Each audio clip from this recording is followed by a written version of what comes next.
I get asked a lot how I manage to be successful in business. I've been an entrepreneur since I was, well, really since I was a kid, probably from 13 to 10, 11 years old, really. I was mowing lawns at 13 years old. I was selling zucchini out of the garden. At 16-year-old, when I was 16 years old, I got my first job. I used to do, I used to make my own fun dip. If you're familiar with fun dip, the sugary stuff, and you get the little stick. I used to make my own fun dip and literally sell it out of a baggie in my backpack at school, which sounds pretty sketchy. And my wife laughs about that story, but it's true. I've always been somewhat entrepreneurial, and so people ask me a lot, like, how do you succeed in business, especially in some very niche businesses? So my current business is the Sweet and Savory Classroom. We teach cooking classes to the public, and it seems like a very small niche business. Before a business I've had before this was an ice sculpture business, and where chainsaws and chisels and die grinders and even technology, computerized technology to help carve ice, and those businesses, that one did very well, and this business does very well. So I get asked a lot, how do you be successful? And I think one of the points that I kind of come back to a lot to be successful in business is to decide who you are with your business. And in each business, when you start, you don't really exactly know who you are in that business niche when you start. And when I was in the ice sculpture business, I started out selling blocks of ice, and then I moved into actually doing a lot more sculptures and kind of transitioned the whole business over a period of years. But even in that, when I was doing sculptures, people would ask me to do all kinds of things that they may have been great ideas. They may have been good ideas. They may have been fantastic ideas, but they weren't me. And so, but you try them for a little while. You try all these things, because when someone says, "Hey, you could do really well doing this type of sculpture," or now in this cooking class, we're like, "You could do really well doing this type of cooking class," and you entertain those ideas, and sometimes you get a lot of failures from those because you're trying things that really aren't you. And with that, I had a really dark part of my couple of dark years where I was doing things that weren't me either. I was doing a lot of business coaching and consulting, helping small business owners, but I was in the manner in which I was doing them, it wasn't great for me personally. And so when I ended up realizing that for me to thrive personally, I like to teach, but I like to teach with people and see the results immediately. And that's where the cooking classroom comes in so well for my skill set. But you get challenged sometimes doing things that aren't you. And you have to decide who you are in your business, and then just be okay with that.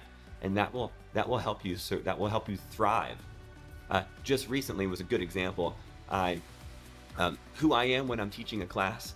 I like to teach you how to cook, and I like to teach you your knife skills, and we go up to our demonstration table, and we do we try to be entertaining and fun, and also teach you fundamentals of cooking along the way.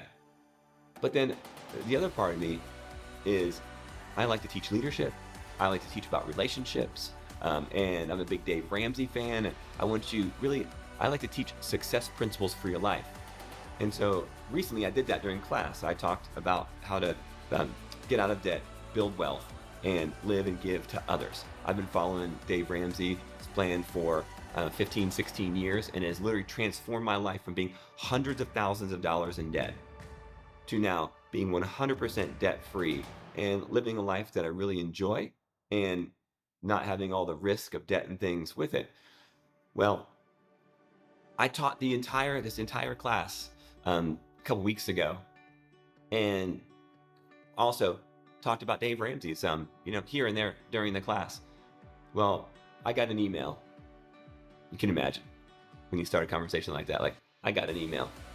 Well, I got an email from one of the customers, indirectly from actually a family member, that said they were unhappy with class because I taught all the cooking things that we needed to do for that night, plus a little bonus lesson on how to get out of debt, become wealthy, and and not have the risks associated with being in debt. So this customer was unhappy because I did that during class, because I talked about some of my personal experience with it and success with it. And I'm typically very apologetic when someone emails me if they're a customer and they're unhappy with their class or how it went. But more recently, we get these every once in a while. 99.9% of people who come here, they absolutely love what we do. And every once in a while, somebody doesn't. And if they have a valid reason, then okay, I apologize. But this one, I've decided that who we are is this place where you come and you learn about cooking, and where we teach skills, we teach life skills, knife skills, and you know what? If we want to talk about getting out of debt and good things, if we want to talk about good things for you, we'll do that here. And that's how I basically responded to that email, that I'm not going to be all things to all people. I've decided who we are as a company, and we are putting our heels down into that. This is who we are. And I'm not going to apologize for giving bonus information, good information, things that help you be successful in your life, in cooking, your cooking life, and the rest of your life. Because that's who we are, and that's what we're going to continue to do time and time again. And it's a hard thing to settle into my heart that, like, if you don't like that, that's okay.